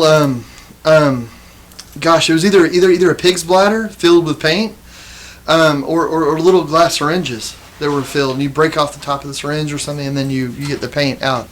So whenever the tube was invented, it made it a lot better. So, of course, and that's a big reason why, or either the artist himself or the assistants would grind the pigments every day, and you'd have to make a fresh one every day or so because it would, it dries up and stuff. So either you get it in these glass vials, these glass syringes, or a pig's bladder, or you just grind it every day, and it's just crazy. So Van Gogh, the reason he painted with such impasto, which means really thick paint, was because he could just get it in tubes and put it in there, and you were done with it. You put the cap on it. How do you do it again? But a lot of times, like he would put paint on a palette. But I mean, before that, if you notice, like oil paintings were very thin, and it's because it was a pain in the buttocks to to mix up the oil painter to preserve it. Once you broke that glass vial, you were you had an amount of time to use that paint. So there. You need to add those moves with that sound, Yeah. and you'll have a new dance. We got lots of moves tonight. Lots of moves. Yeah. Okay, so Debbie's gonna pick the name. Good luck, guys. Oh, wait, I picked. How many people? They stay together. Oh, wait. How many Did you already people? pick it? Okay. How many people got it right? Do you think Oh, a good number? Oh, Donna Rob. Hey. Donna Rob. Which actually, I think second go round. Really? I want to say because I want to say she won one and got a James Dean and gave it to Josh. I want to say. Oh, wow. Correct me if I'm wrong. She's on right now, so. Well, awesome. That is, congratulations. Yeah, let us know, and Jackie promises to get it out. I do. I promise. Man, that is awesome. Well, cool, man. Congratulations. Yes, congrats. That's fun. So again, Donna, I'm pretty sure you know the drill. Email Bramblitt@gmail with your choice and your address again. I'm sure I have it somewhere, but throw your address in there. And I'm sending a round of orders and everything out tomorrow. So, if you email me tonight, I'll get it in because everything's going out. Congratulations and good luck. They'll get it. I promise. Anyway, okay. So tell us a little bit about what you're doing to the painting now, John. Oh. I'm giving it character and a little pizzazz. And giving it to his mama. I should. Not gonna. No. I'm adding some more. I'm. One of the things, like with a painting like this, where you have lots and lots of colors. One of the things to make it look a little realistic. I mean, I know this isn't a realistic, painting. That's pretty realistic. Although I did have a Chihuahua named Anne that was a long-haired Chihuahua, but I would say hi to her, and when I had oil paints, I would get her pretty colorful at times. She didn't look like this. You forgot Buster. No, we had Buster too, but I didn't put paint on Buster. Oh, okay. So, Well, is that dog anybody particular? no, it's just this is more the way Buster actually looked. Except Buster was a crazy. I started to crazy say, where are dog. the bared teeth? Yeah. Buster was a dog that had a brain tumor. Apparently, and had some issues. Bless his little heart. And an attitude. Yeah, he was not a happy camper. Maybe you should do for your next painting. You should do. A rabbit dog. Well, my initial reaction was like it would have been cool to see a Chihuahua like baring his teeth, Ooh. and then I thought, well, maybe a lot of people are into that sort of like weird, like weird, aggressive sort of like Ooh. cool painting and stuff. I wonder if there's like like the dogs playing poker. It's like it's just very manly. I don't know. Oh. So, Anyway, I'm thinking like your next painting, you should do something a little like. like a dog bears his teeth and bloody hands will come out. That's all you see. Something they might like in the prison circuit. No, but you like when we go do festivals, there's one particular painting that is super popular that John does called Six Shots, and it's a old timey rifle, no rifle, 6-shooter, and it's got 6 shots lined up in front of it, Right. and inevitably this painting gets like the limited editions. We're almost running the course of them, but inevitably this painting always gets bought, and it's bought by various people that want to like do something with their game room, or law enforcement buys a lot of it. Yeah. But it's super popular. It's a really older painting that he did in watercolor, but if you had that sort of like gritty, How about a cockfight? That sounds mean. I was gonna do a that bullfight. might be bad. I don't. It'd be real bad. I was gonna do a bullfight, and I thought, no, it just sounds mean. I wouldn't do any illegal, like blatant illegal. Dogs You mean like a doing pit bull, drugs. maybe type. Well, or just something cool, like for example, that dog, Like Cujo. like doing something cool, like I don't know. Biting somebody. Playing poker with think like a full house. I don't know. Somebody. Some little lady. That could be interesting. That could be cool. What? Playing poker? No, I mean, no, Oh. there did that, but I mean, yeah. Mallory said a German Shepherd being cool. That'd be cool. Yeah. Doing something cool. Isn't that Cujo? No, Cujo was one of those big. Saint Bernard. John Saint Bernard. That's it. Yeah, that's one to do. Yeah. I was telling John before you came back, he needs to do something like the Jungle Book series, like the tigers or Oh yeah. the leopard. That'd be cool.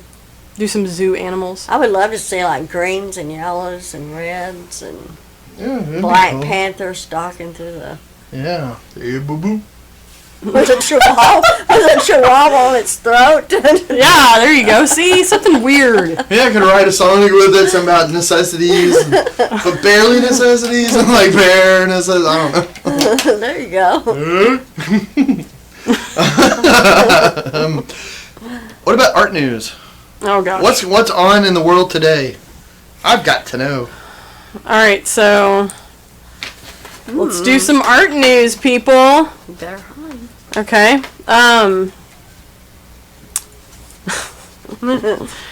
Here we go. That's when you know it's official. It's official. All right. Okay, so I have a few things that I find interesting that have happened lately, and some of you might have seen it on your Facebook feed, and some of you might not have. But just recently, a pair of glasses were left on the floor at a museum in San Francisco, and everyone mistook them for art. Oh my god. Yeah.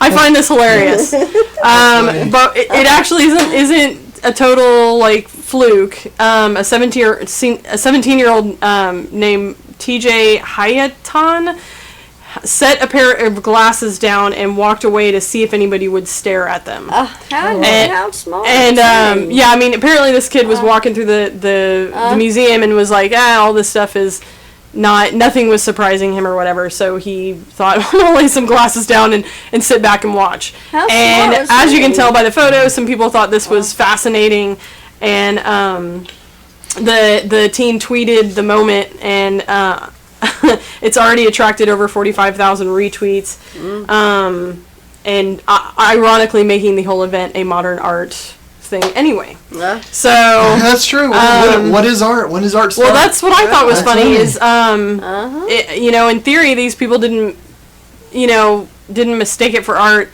It became art the moment they took it in as art. Wow. So.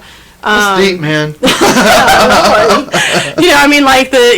Their emotional response to it fills that sort of definition, I think. Anyway. How smart was that kid, really? Yeah, well, and I think this isn't the first time he's done this. Apparently he did this with I didn't quite understand what this one, but he did something else with a cap that he left on a bin somewhere in another museum or something. And anyway, so the San Francisco Museum said, they're all like, and it's all in good fun, and they made reference to Duchamp, which everybody should know that he was the toilet guy and all that fun stuff, and anyway, so that happened this week. That was interesting. Let's see. Another cool thing is that I wanted to talk to everybody about was the virtual reality painting. Okay, so I'm showing a video to you guys right now. Actually, let me go back it up a little bit. This is a YouTube video, and there is this. It's been out for about a year, but it's just now gaining popularity on YouTube. On everywhere. And basically, it's a virtual reality device that you wear, and it's similar to an Xbox or a situation like that, where you have these things that you hold in your hand, like controllers, and you paint, and you paint in 3D. So you walk literally around your canvas, and when it's completely done, you have this sort of 3D painting, digitally. So this thing is called the tilt brush. On last year on June 13th was the world's first virtual reality painting exhibit, which I looked on YouTube and it looked pretty interesting, and I thought it was interesting because it was more of an interactive experience than just walking halls and looking at paintings, because this exists digitally. So part of the fun of this is to watch it happen. So part of the exhibit was they had these 5 artists come in, and over the course of the exhibit they would sit there and paint on the computer, like on stage, exactly like this woman is in this video, and on this huge screen you'd see what you guys are seeing right now. So people would just sit and watch, and they obviously, these people can paint really fast, but it's really cool. Basically with the tilt brush you can paint in 3-dimensional space. You can select your colors and your brushes, and basically the room is a blank slate.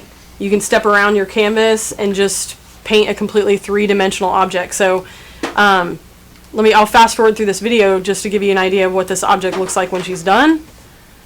But cool.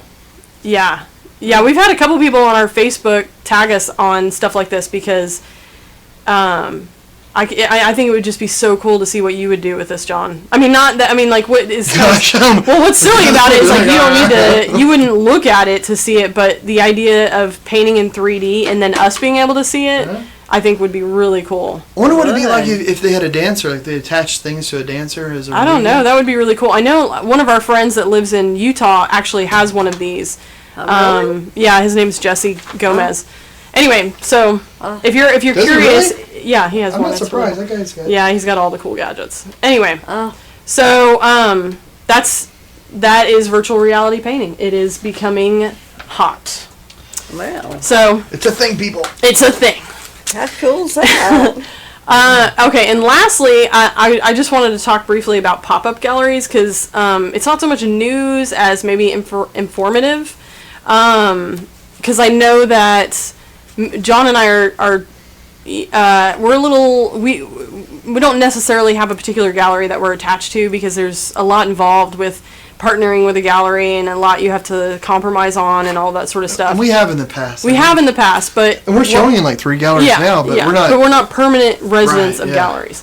So what we're interested in doing are these things called pop-up galleries, which are actually gaining really big popularity, because what you do is you basically rent out temporarily a retail space, and then just it's a real flexible situation where you can just show your art for, a week, a weekend, or a month, or longer, but the point of it is to be really flexible and short-lived. And that way you can pop up in many spaces. So I think it's cool because then you don't become stale in that area, obviously. So, anyway, that's a pop-up gallery. I just for some information in case other artists out there are interested in this. There's lots of information on the web. You can literally Google it and find it. But things that you want to consider is the size that you need for your work. How does this look in facilities? Where do you want it? I mean, where does your target market and what location does that exist in? And then things that you need is obviously permission from the owner or some sort of agreement or license for a short-term lease. Working utilities, you have to think about for that time frame what your utility cost is going to be. Also, any sort of insurance coverage for you and them, and then your equipment for this thing altogether. I mean, it's going to be literally a blank room, and you're having to fill it with product and space. So I just want to give an example of like what this kind of looks like. This is an example of a pop-up gallery that one of my friends did. His name is Jeremy Inlow, and he's a phenomenal photographer, just outstanding, unbelievable. And he did this book, which featured these cowboys from this particular ranch, and to promote the book and promote his art, his photography in general, he did a pop-up gallery at a retail business right outside of Main Street Arts Festival in Fort Worth, which is the hands down one of the #1 arts festivals in the country. I mean, people fly in to go to this thing. So he did a pop-up gallery right outside it, and rented that space. You can see that in that space, it's very industrial, and it's just like, you put some art up in there, but he had huge success in this thing. And it just looks cool. It's like a cool urban environment for your art. So, anyway, that's pop-up galleries. If you have any questions about it, or if you have any comments, throw them in on the comment thing, because we're new to this as well. So we're just doing we're just green with, learning about this stuff as well. So, that's art news. How neat. Well, that's cool.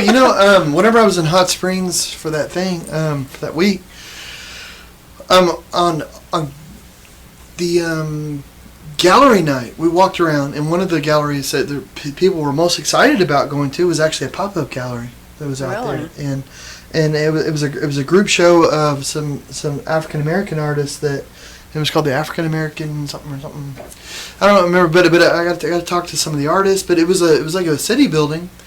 It was like 2 or 3 stories, and they had different rooms. So you would just go around on the building. It was filled up with this amazing art. It was just beautiful and just wonderful, really interesting art. And whoever curated it did just a really amazing job, because it didn't seem like a hodgepodge. It was just this.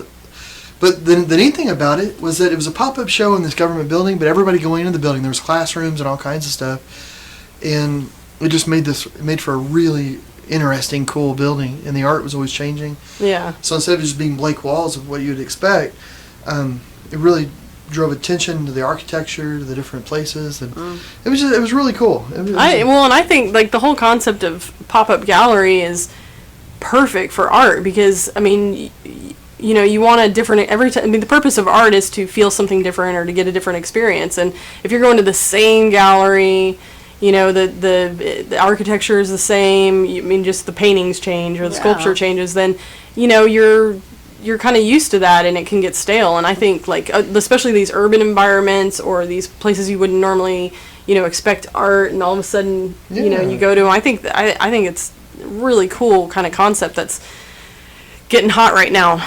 So on the chat, let's see. Valerie said she looked into this last week. I think this is. I think she's referring to. I want to say it's the VR, the virtual reality stuff. I don't know. The chat was going a little crazy. So, what else do we have here? Oh, she said there's another company coming out with something similar, but they're going to make it that any art can create it with their 3D VR will be the company's property, not the artist. Oh, that's a good point. That's actually really interesting, Valerie. If you want to expand on that, that's cool. But that's something to consider when you got to be careful with some of these different new art techniques, especially when they're digital. Who owns what. It's a good point. Like anything you put on Facebook or whatever Facebook has is theirs now. Yeah, that's and the images and information. Yeah, it's interesting. If you're using a computer to make the art in their proprietary system, then you may lose your rights. Yeah. It's crazy. So. Well, John, are you getting any more requests for Prince paintings? Or has that died down? It's interesting how something, like that'll happen. And yeah, well, whenever I show, like we're in Tulsa, and I guess sold every Prince thing I had. Really? And which was really cool. I think. I'm sure he'll, Like I brought two big limited editions. There were different ones, like did different paintings, and sure it'll be like, you never done a painting of Elvis, have you? No, and what's up with that? You've done everybody else. Oh, there's so many people I want to do, and I kind of got bogged down. I didn't know if I should do young Elvis or old Elvis. Oh. Everybody that we talk to that requested always says young Elvis. They don't want the sequence heavier Elvis. Oh, well, come on, guys. They don't want the sequence. I mean, you could bedazzle your canvas. There we go. Really? There you go. Yeah, young Elvis, I think. Yeah, that makes sense. Yeah, Josh agrees. Elvis. Oh, and Valerie said that they have those there, the pop-up galleries. So. Where? Where Valerie is. I don't know. I'm forgetting. Maybe she's in Illinois. I think she's in Illinois. Where are you, Valerie? Yeah, let us know. But yeah, they are really popular. They're popping up everywhere. So hence the pop-up. I know right now they're getting kind of I think they're popping up a lot in malls.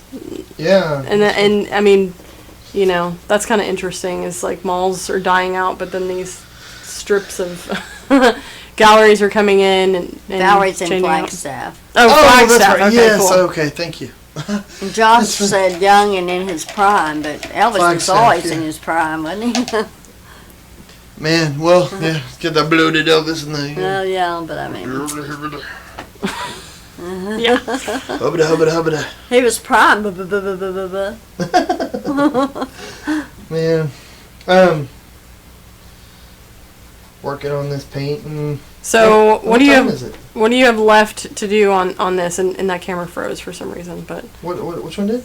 The painting camera. Oh. But that's okay. What? So have you thought any more about the background you're putting in that thing? Bless you. No, I haven't yet. So this camera here froze? Yeah. Okay. Mm-hmm. Let me see. Yeah, I'm not sure what background I'm gonna do. I don't know. Do you know the next dog painting you're gonna do? Well, I'm gonna finish the dog and the woman holding hands or giving like five, touch it, and then I'm not sure. Do you want to show the dog the one you painted yesterday? Yeah, sure. You want me to get it? Yeah. Okay. Yeah, I'm trying to reset this camera really quick too. John, I hate to be such a critic, but I thought the frames were going to be red on those glasses. Oh. Nope. He went by the way of the Oh, thank you. the landscape. So is this one working yet? Let me see that painting. Oh my gosh. Well, here's this one, and it's not quite done. Oh, I'll probably put a little rose in her face, little Hold rosiness. it more straight up and down, Oh, and yeah. closer to the camera. Oh my gosh. I Well, love thank it, John. Well, thank you. It looks kind of... Gay Paris. Yes, I was going to say French, or It's like got the it Eiffel reminds Tower. me of New Orleans, too, somehow. It's got the Eiffel Tower. I guess because of the French. Hence the Eiffel Tower. Okay. Le Moon. The Eiffel Tower. Isn't it? My God. Les Moulins? How cool. And is that one that you're going to do? Yeah, this will be going to the guide dog school too, I want or a the print show. of that. Well, thank you. Well, I'll get you No, one. thank you when you give me the print. Yeah, and it's got a little poodle, and the whole style is a little bit different than what I normally do. How much is that going for? I don't know. We haven't set the prices for the show yet, I might have to buy an original. so we're not sure. And hard part, I mean, like I know what my usual standard prices are usually, and they, Oh, and they I love differ a that little one. with the type of part of the country you're in. You know, only because of the galleries and stuff that are there and what they charge. So that's what differs a little, but. We're not sure because we want to get with the gallery because we want to make sure that half the money is going to the guide dog school, so a big part of it is to help try to raise money for the guide dog school. So I definitely want You a know. print. That's beautiful. well, thank you. I love it. Don't you, thank Jackie? Oh, I The think colors? it's gorgeous. Well, I thank do you. too. That's a little. I've never painted a poodle. I'm Maybe a not, little I haven't squiggly even poodle. noticed the poodle. I'm just looking at all the colors. Well, I think it's funny, like your style, you're kind of hard to nail down with style and stuff, because Yeah. I mean, Here's Oh, here's how the cute. here's the Look dog at so him. far. wait, let me get back to it. Okay. It's not done yet at all, but it's so. So far. are you gonna add in like the darkened areas for his eyes, or are you just leaving it like that? No, yeah, no. I'll add in the darkened areas and stuff, and I love that one. That's so really I'm gonna add that in. Cool. But I'm letting it dry a little bit because that part. What time is it? I'm sorry. 8:52. 8:52. Oh, we don't have much time. So yeah, so I'm gonna work on this a little bit more. I'm gonna darken the face. I'm gonna put the little eye things. The background. I'm not sure. I mean, I'm not really sure what I'm gonna do in the background yet. I'm not sure if I'm gonna do a solid color because the face is awfully busy. So we have this, and the face is awfully busy. So a solid color or a very, maybe not solid, but a little, a little variation in it might be good. Either that or like thick white, Yeah. super thick make white. it really pop out. Yeah, that might be good. And I want to, and there needs to be, so on this, it's a bit of a base coat of paint, but I'm going to put a lot more paint in it too. So it's going to be little subtle variations of color, and in the washes and the glazing. So, but I need to let it dry before I can do that, because right now if I put the thin paint in there, it's just going to dilute it and muddy it up. One of the things, if you want really bright colors, the more paint that you mix together, the darker and more dull the color becomes. So if you want really bright paintings, you can't really mix the colors together too much. I mean, you can. There's ways to do it, but you don't want to. If it's all wet, it's just all going to, it's going to get all nasty. John, did you say what paint you're using? Was it Oh, it's oil acrylic. or They're acrylics. acrylic? And Oh, I think you did say at the beginning, but well, I don't know if I did. I almost always painting acrylics anymore. So I might have forgotten. I bet I forgot to mention it. That's a good point. But they're acrylics, and one of the things too is I put my paints in these little tubes, and these things are awesome because I use the same paint setup everywhere I go. So, like when I was on the morning show, when I was at the festival, when I'm doing a demonstration, it's always my same paints and stuff that I'm taking. And these are really nice because once the bottle gets empty, I have stacks of paint over there. I refill the bottle using a giant bulk, which is a lot cheaper to get. oh wow. So yeah, wow, that's not even all it. And then so I'll refill it, but that way I always have the same bottle, and it's Brill, so it just makes it really quick and easy when I'm going. Because whether I'm outside painting in Arkansas or if I'm inside in front of a crowd in California, it doesn't matter. It's my same paint, same brushes, usually my same water thing, same everything. So it's just very, once the painting starts, it's very easy peasy. Yeah. Which is nice. It's nice to be able to do this on a, where you can just throw everything you need in a bag. Is that why you use mostly acrylic now? It's because it will go into those types and flow easy out of those bottles? Well, yeah, and but the big reason too is for the because you can mix different mediums in with them. So you can make the acrylics these days. They have the permanence of oils, or if not more permanent. They have more colors, and the colors are brighter. Oh yeah. But you can make them flow like water and make them feel like oil. Make them dry as slow as oils, or speed up their drying, or make them so hard that you carve them with a knife. and we're gonna make them like putty, where you can actually, Speaking like, of- actually, let me show something really quick. Oh, go ahead, Mom. I'm gonna I was step just off gonna for a say second. that the more water you add, does that make it dry faster? The thing with acrylic paint. Let me answer You that. showed us that. The thing with acrylic paint, Uh-huh. if you add water to it, acrylic paint's a little different than oil. Like oil, if you add linseed oil to it, which is the base of oil paint, it's fine. With acrylic paint, the molecules adhere to each other, and if you add water to it, it separates those molecules too far apart. If you add too much, it'll cause it to crack. But you can add some other things like this. It's a acrylic thinner, Oh. and so it'll. This is acrylic paint. This My God. the Yeah. white Buddha guy is acrylic paint. And Yeah. I'm gonna put it side to side so you can see how far he comes off there, and it's solid. And he's got a little face. Oh, how cute. So all that's acrylic. All this is paint. The trees. I don't know if you can tell it's trees on the camera, but there's trees. It's all really thick. The little rows. It's all paint. So with acrylic paint, you can't really do that in oils. I mean, if you did in oils, it would take 10 years for that to dry, and it would never really dry, and it wouldn't be that hard. It's incredible. Well, Valerie said that for the background of the Chihuahua painting, a solid color, maybe lighter blue, same blue as in the nose, Oh yeah. or purple to make the yellow pop. That was her suggestion. Oh, that's a good one. Yes. That could be nice. Yeah. The purple would be really nice. There's so much yellow in his face. Since purple is complementary to yellow, it would really make him come off the canvas. Yeah. That's a really good idea. I was worried about greens too, because I know that in Mexico there's lots of greens. I don't know. Yeah.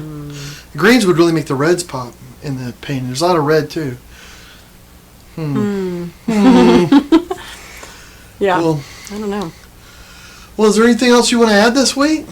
Well, so next week we're I assume because you're going to be in Illinois next week. So throughout this week we're going to try and shoot video. Mhm. And I don't know if you've told people what we're embarking on. Well, I did, but to recap, next week I'm going to see what I'm doing Friday night, and if I can, I'll do a bit of a live show or a live show. But we may be doing video, but we're definitely going to do something. We're going to have something, whether we make videos next week or we come up with something, but we'll be doing something at 7 o'clock next week.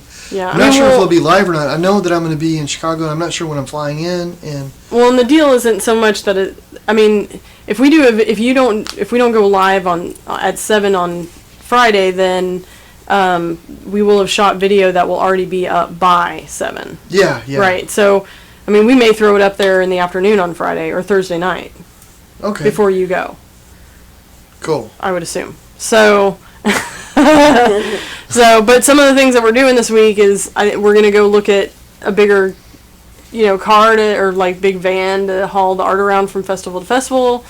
So we'll probably shoot some of that. Be interesting, and then Yeah, it's one of the things, like we're talking about doing more pop-up shows and stuff. So festival is a type of pop-up show, but we're also looking into doing other kinds of pop-up gallery shows, and so yeah, tomorrow we're going to buy a huge truck, yeah, like enormous, or an enormous like cargo type van, but extended ceiling, giant enormous thing. So yeah, it'll we'll be seeing- interesting. So right now what we're doing is we're hauling around a little 10-foot trailer on the back of my 4-door Wrangler, which is not working because the Jeep is hating me right now.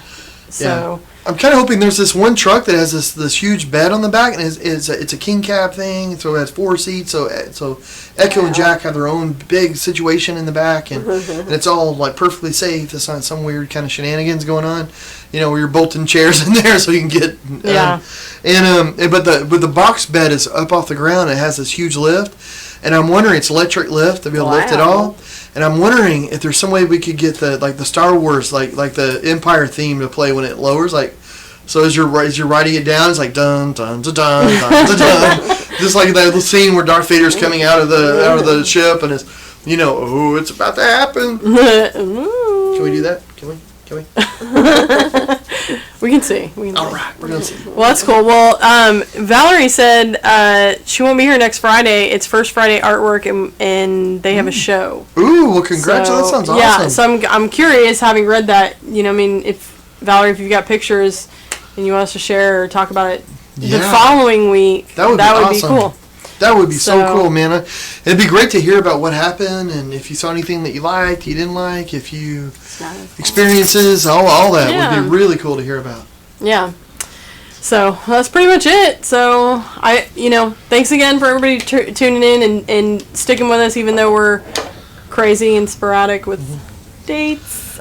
And thank you, Mom, so much for coming. Yeah. and joining us. Enjoyed it. Thank you for having me. So, Well, guys, have a great week, and hopefully we'll see you live next week on Friday. If not, we'll definitely put up some content, and yeah. we'll be doing some stuff. Even if it's John's sweet dance moves, Oh there my will gosh. be. Yeah, I There will feel be. it. Oh, we're out. Bye. Oh Lord. Yeah.